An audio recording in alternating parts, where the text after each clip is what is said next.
Welcome to the Mindcraft podcast. My name is Dr. Kimberly Quinn, and I am here with the lovely, the amazing Dr. Marlena Ulrich, author of The Magic of Making a Difference.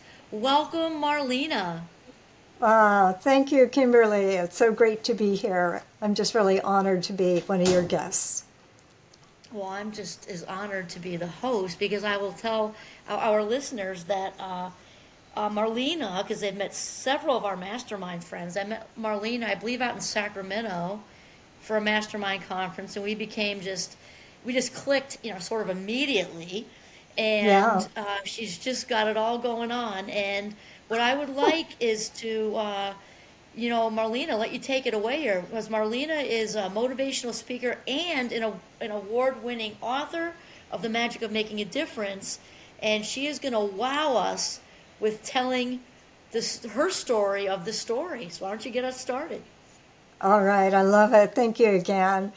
So, yeah, the magic of making a difference actually is a true story, and it's it was a story that I've told over the years because it has it was based on like an aha moment that occurred in my life that changed my life forever, and as a result, changed other people's lives too.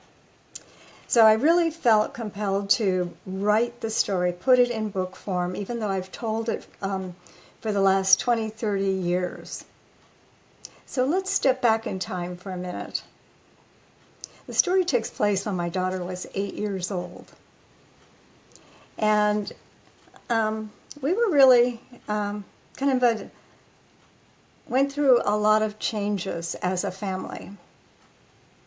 You see, I had married my high school sweetheart, and we were married for 10 years, had a couple kids, and then all of a sudden I was divorced and raising two small kids. And it was something that I never had on my radar screen, and I never thought it was going to happen to me, that I would get divorced. But I found myself as a struggling single parent. And so it was one day during the month of December that my daughter came to me early in the morning while I was in the kitchen making breakfast. And she was so excited. She said, Mom, guess what? She said, our school's having a canned food drive, and the class that brings in the most canned goods is going to have a pizza party. So, Mom, what can I bring? What can I bring? And I looked at her and I was like, all my thoughts were, I'm just barely making it myself. I'm struggling to get food on our table. And I felt like I didn't have enough food, even barely, for us. So when she asked that question again, Mom, what can I bring? I was like, I'm sorry. I don't feel like I have enough food to share with others. And I could tell she was really upset. It wasn't what she was expecting to happen. So she turned around and walked off, and we all got in the car shortly after that to go to school, and it was like dead silence. No one was happy. So the next day she came back to me and she said, Mom, you know that canned food drive? Yeah. I said, well, what can I bring? What can I bring? Can I bring something, please? And I said, no, I'm sorry. We just don't have enough food to share. And I could see the big tears in her eyes, and there was tears in my eyes, and it was like, I just felt so bad, but I just felt like there was no way it was going to happen. Well, a few days later, it was the last day of the canned food drive, and my daughter came back to me and she said, Mom, this is the last day we can bring in our canned goods. Can I at least bring in one can? And I thought, oh man, I should be able to find one can. So I looked around and way in the back of my kitchen cabinet, and I looked way, way in the back and found a small can of bamboo shoots. I don't know how long that can of bamboo shoots had been in the back of the kitchen cabinet, but I brought it out and gave it to her and said, "Here, take this." She was so excited. She was so happy that she had a chance to bring something to the canned food drive. She wanted to help feed all those hungry kids. Well, a few days later, the results of the canned food drive came in, and her class won by one can. That's awesome. I just got a little chill up my back. Yeah, yeah, it's still for me the same. And, I remember to this day, it's almost like it just happened yesterday, just standing there in the kitchen when she gave me the news that her class had won by one can. And it was in that moment that I just got chills up and down my spine, and it was like what people might call an aha moment or a God moment or whatever. But something changed inside of me because I realized that I can make a difference and that one can make a difference. What's interesting, of course, her class had won the canned food drive, and of course she was thrilled, and that meant a pizza party and all of that. And of course, for her, her dream came true that she was able to be part of that and make that happen for other kids. And it was shortly after that that I was still kind of feeling the magic of that moment of knowing that I was worth something, that I could make a difference in somebody's life, I could make a difference in my kid's life, and somehow this would help others too. And I decided, as an educator, I thought there must be something that I can do also to help other kids and families that might be in the same situation. So at the time I was living in the San Francisco Bay Area, and I decided, and I don't know how I was going to do it, but I decided that I would help feed hungry kids. And it was close to Christmas time, and I had asked my mom for a Christmas gift, an early Christmas gift, and asked for a pancake maker, one of those skillets, right? Electric griddles. And she sent it to me, and I thought, oh, that is so cool, because I don't know how I'm going to do it. I'm going to make pancakes for kids. So shortly after that, I wound up working with the Salvation Army. And they asked me to bring my idea, my program here when I was in the Bay Area to feed hungry kids. And at the same time, I knew that I wanted to have this be a special event. At the time, I was teaching at a community college in Hayward. I was teaching early childhood education, and I told my kids, my students, I said, you know what? I want to share with you an experience that I had. And I told the story about this one can. And my students were like, oh, that is amazing.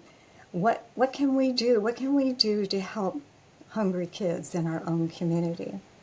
So it was shortly after that my students from all my classes helped to provide food and breakfast and canned goods for families in the Hayward community. And from there, that grassroots effort just grew and grew and grew. And before I knew it, I just had all these volunteers from Rotary, from Kiwanis, from Seroptimus, Girl Scouts, Boy Scouts. The whole community was coming together. And so that grassroots effort later became what is now a nonprofit organization called the Kids Breakfast Club. And the Kids Breakfast Club, after all these years, it's almost over 30 years now, has continued to serve children and families in the Hayward community. Wow. So, yeah. So it's like that one can of bamboo shoots has fed hundreds and thousands of kids and families. Wow. It's kind of like the spark that ignited the whole. I picture sparklers like one to the next to the next, and it got Yeah, bigger. it got bigger and bigger. And let me tell you, I mean, it was just all kinds of other cool things happened that just totally blew my mind. It was like, wasn't talk about not being on my radar screen at all. because because what had happened is that the people in the community there were really noticing like this groundswell of participation and people coming together to help one another. And our congressman of that area had noticed, had heard about what was going on. Anyways, he nominated me as a community hero. And in 1996, as a result of being named a community hero, I ran with the Olympic torch.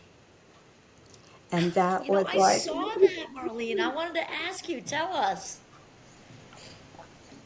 yep, I ran with the Olympic torch in 1996.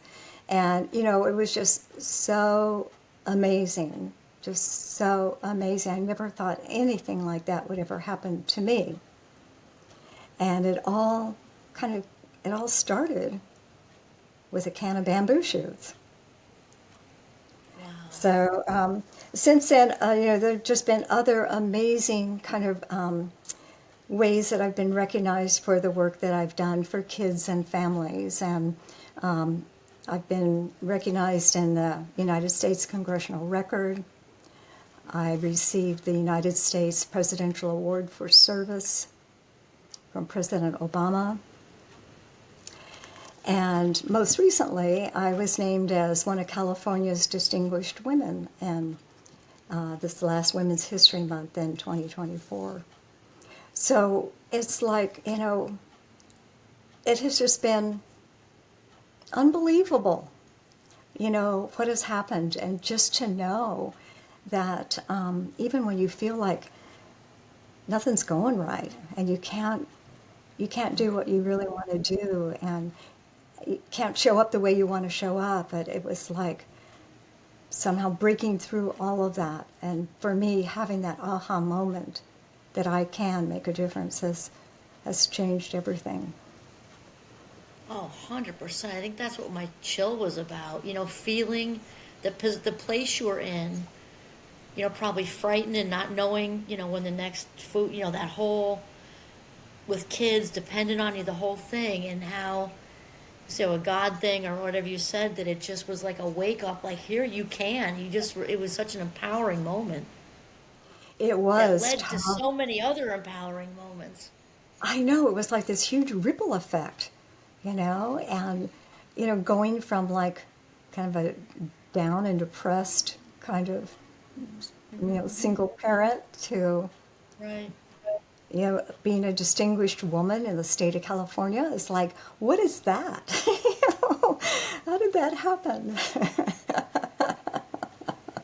Wow, I absolutely love this story and so empowering, so relatable because especially when any of us have lived long enough, right? I think we all know, or maybe not all, most, probably the high majority of people know at some point, maybe different context, what it's like to not know what to do and to have that desperation moment and not knowing which way is up and not knowing what's next. That's so relatable. I mean, that's sort of like part of the essence of being a human being, you know? Absolutely, absolutely. And, you know, I look back now at that experience because when you're going through stuff like that, when you're in it, it's like you don't feel like there's any way out. And, you know, and when you feel like you don't have the resources, you don't have the resiliency, something deep down inside kind of pulls you up, pulls you forward. And I think that's what happened for me because I didn't have a clue how I was going to make it. Wow. So, And you had a redirect there. total redirect. And of course, my life has been amazing since then. And you know, I'm grateful for that experience as hard and as it was while it was happening. It just made me who I am today. Fantastic. And I also know that the amazing Marlena also has her business called Empowering Elegance with Marlena, yes? And wasn't that sparked by this book? Did that kind of lead one of the many domino ripple effects, what you're doing now? Why don't you tell us about how, that whole connection? Sure, sure, sure. Thank you. Yeah. So, yeah, it's interesting how, things kind of evolve. And, of course, the book was just, I've written 8 books and they've all been award winning. But, this book is my legacy. And the other thing I want to mention about the book before we go on is that the person that illustrated my book is 14 years old, and he illustrated this book on his laptop, and he was just amazing. And he's a son of a friend of mine. I didn't even know he was an artist. And when I bumped into my friend and I was saying, hey, I'm writing this book and I'm looking for an illustrator. If you know anybody, let me know. And then my friend Vanetta said, she showed me her phone. She said, wait a minute, let me show you something. She showed me something that her son had drawn, and I'm going, oh my goodness, that's it. He's the one. He's the one to illustrate this book. And we loved it because it was like a kid Yes, illustrating a kid's book. right. Yeah. That's doing wonderful things for children, too. Absolutely. Absolutely. So it occurred to me rather recently, just in the last 6 months or so, that, and again, another kind of aha moment occurred that made me come to my decision about another way that I can work with people and serve others, and especially women. Because I figured if I could do this, other women could do this too. Other women could take a look at what their dreams are and really move forward with them, make that happen, even though in the midst of everything you think you can't.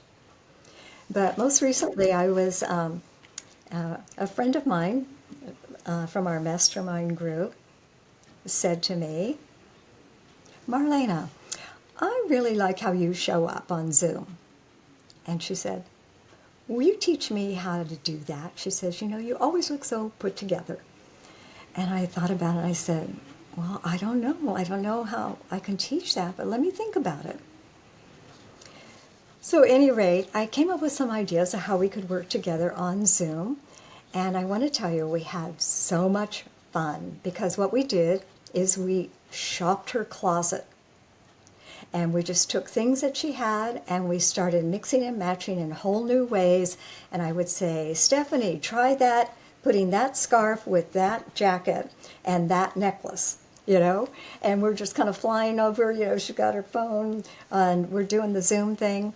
And she was so thrilled. Oh, and like I said, it was just so much fun. We were just kind of creating in the moment. And she wound up creating over 26 different outfits of things that she already had. And Wow. that inspired her so much. She said to me, you need to teach other women how to do this. She said, I know it when I see it, I just don't know how to do it. She said, but now I know, now I'm getting it. So I figured, you know what? That is just going to be another way for me to serve others, and especially women and having their dreams come true.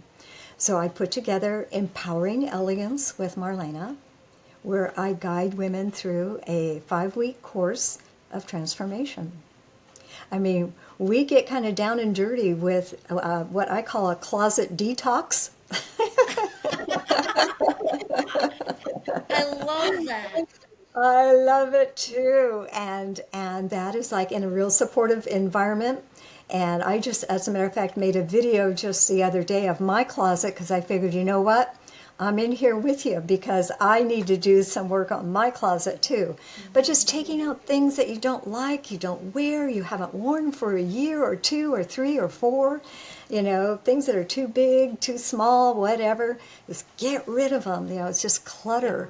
And it's cluttering up our lives, and it messes with our head when you go to the closet and you feel overwhelmed, and you've got a closet full of clothes and nothing to wear. It's like, But during this 5-week course, we do the closet detox, and then I do a one-on-one session with them on Zoom to help them create new outfits, and then we have a fashion show. I And love that. it is so cool. So I'm just so excited, getting ready to do my very first 5-week course starting February 1.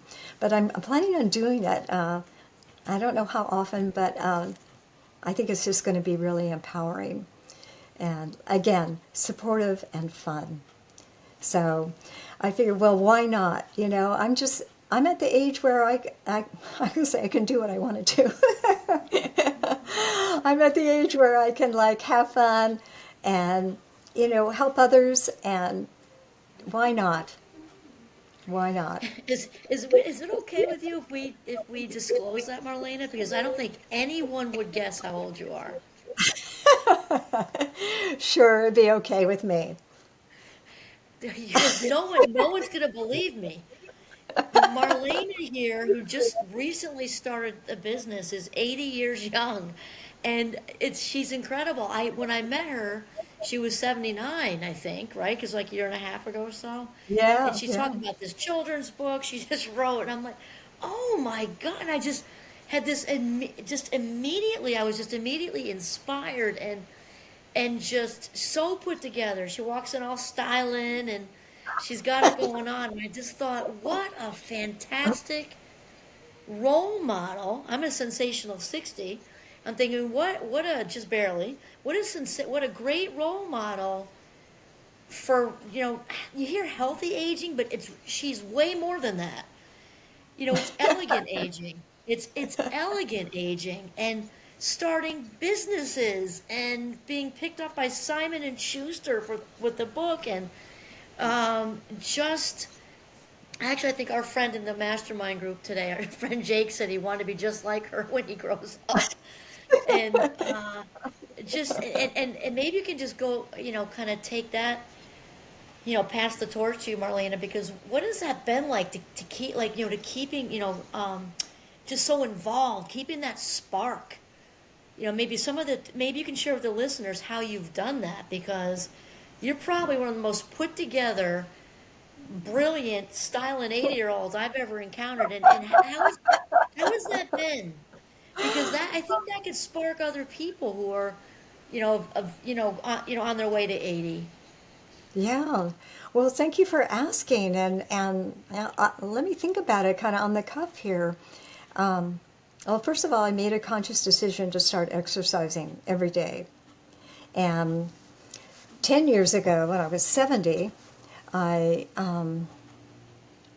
I made a decision to bump up what thought I was doing in terms of exercising, and I had been going to the gym, but I decided I wanted to go at least 5 to 6 times a week. And so for the last 10 years, that's what I've been doing. And for me, it provides an amazing outlet, not only for physical exercise, but just for mental health. And, you get rolling and, you get sweating and, on the endorphins are going and, Yes, yes, it's yes. it's a package deal. And not to mention that at our gym in particular, we have an amazing, what we call Fit Fam, amazing family of other people in there that are just as dedicated as I am to their health and wellness.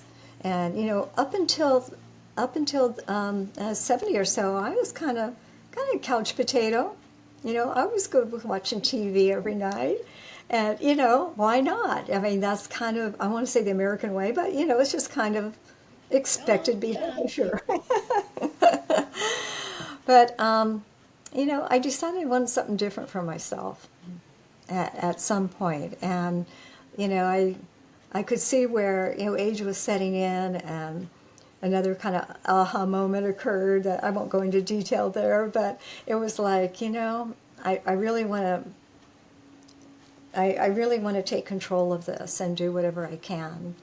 And so, along with exercising is, this whole thing around healthy eating. And so it meant a whole kind of lifestyle change, to tell you the truth. Because I was still working when I was 70, and I retired when I was 70 from the California Department of Education as a consultant.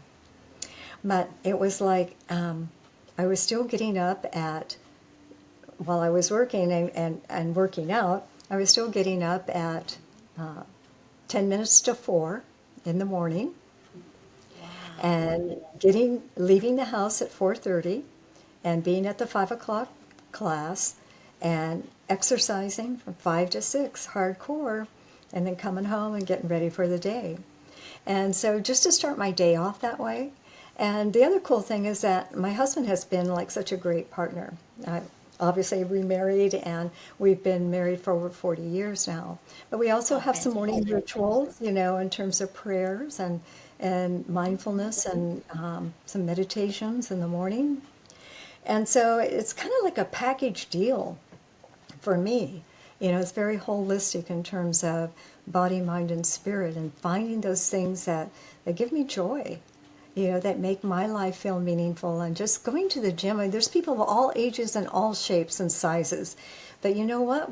It's like we are a fit fam, and we see each other every day. So it's like, well, how are you doing? How's it going? And this and this and this and whatever. But we're all there, and it's a supportive environment. And so that's really been huge. It's just having that, that sense that, of participation, being involved, and doing the best I can with what I've got.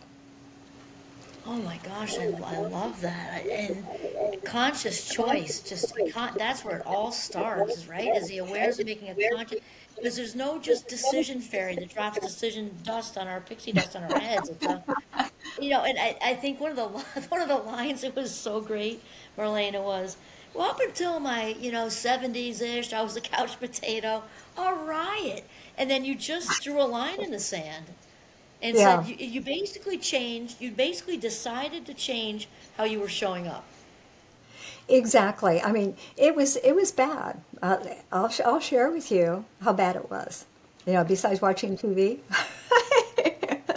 I would get home from work, and we had these lazy boy chairs, right? Like a love seat, lazy boy. So two of them together, and so as soon as I got home, I'd turn on the TV. I'd be cooking, watching TV, and then we would sit in the lazy boy chairs and eat our dinner, watching TV.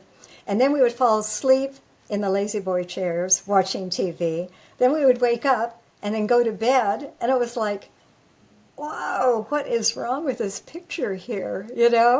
But we did that for a long time. And we were kind of liking it. Well, yeah, yeah.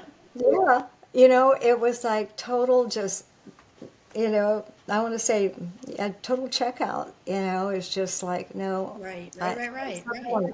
Yeah, yeah. So do you that I'm so grateful you did share that because I guarantee we may never know because there's so many listeners out there, but that can really, really relate to that. And Yeah, being still on the couch, having a conversation with themselves, which is yeah, where it starts, right? Like, this is yeah, comfortable, but part of me really doesn't want to do this anymore. yeah. And then how do I propel? I wonder if do you have a moment you remember where you kind of like just you flip the script on it? Do you have a memory of like having it be like a specific time? Well, that's a good question.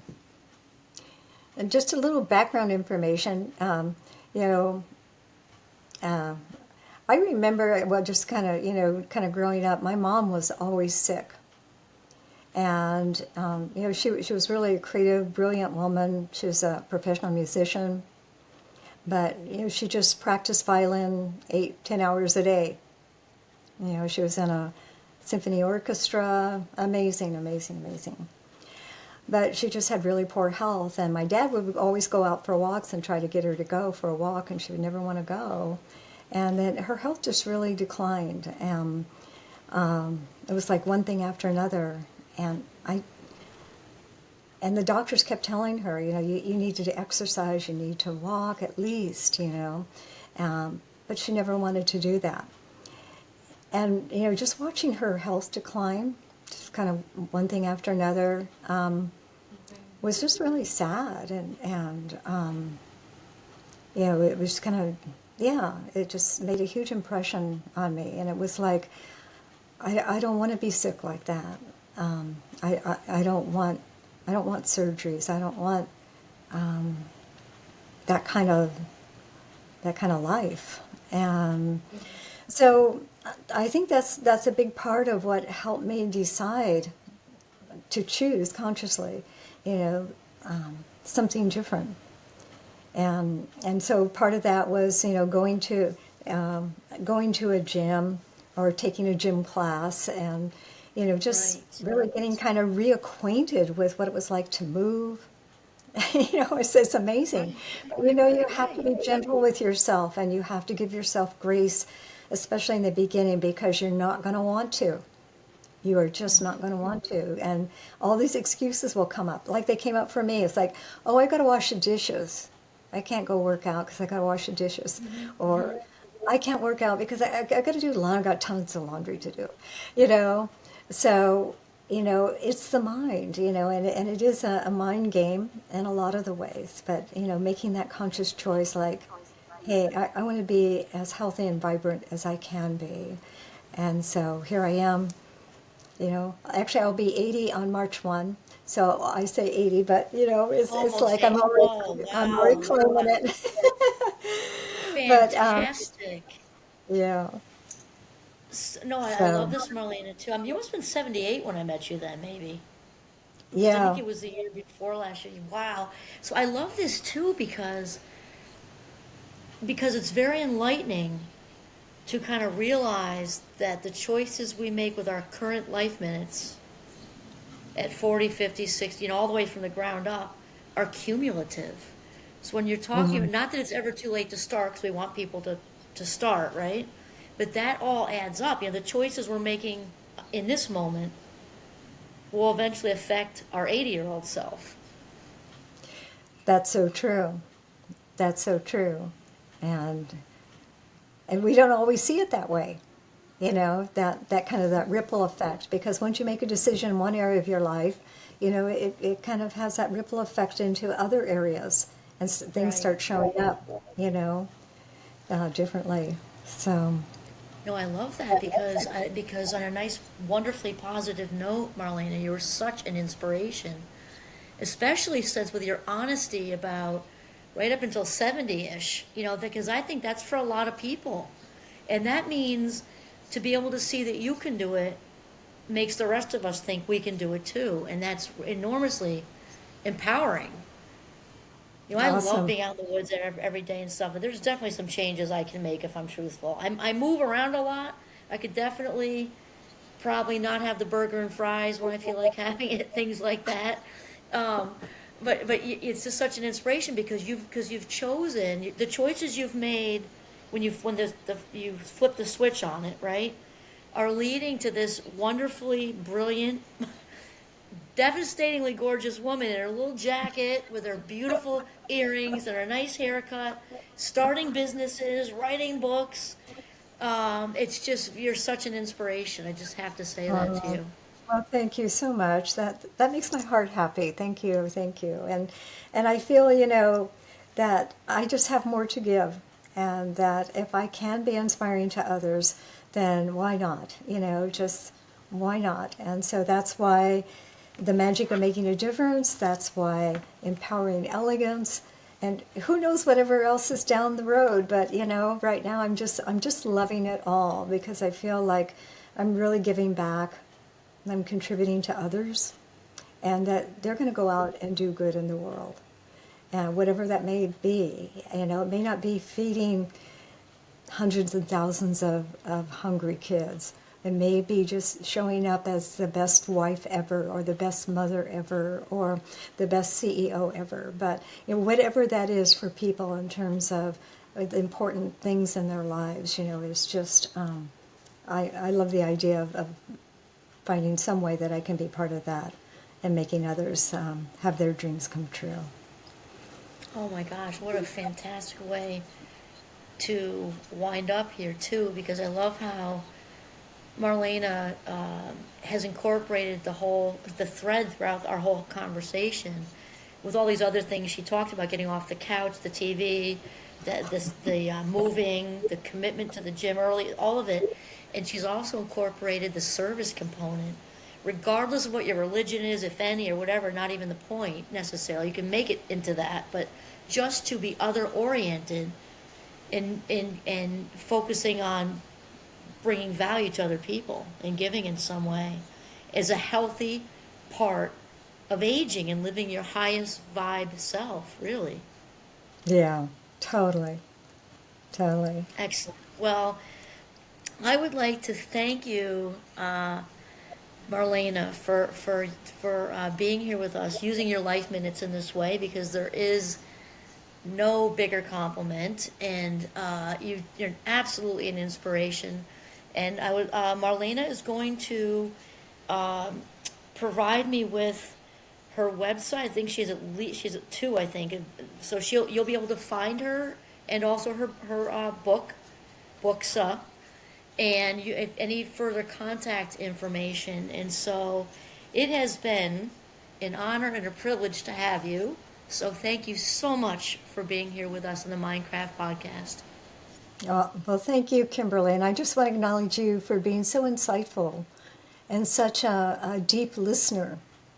And the contributions that you make, the feedback that you give to others is part of our growth and part of our wholeness. So I just wanted to thank you for you being of service by having this podcast for others to come on and share their story.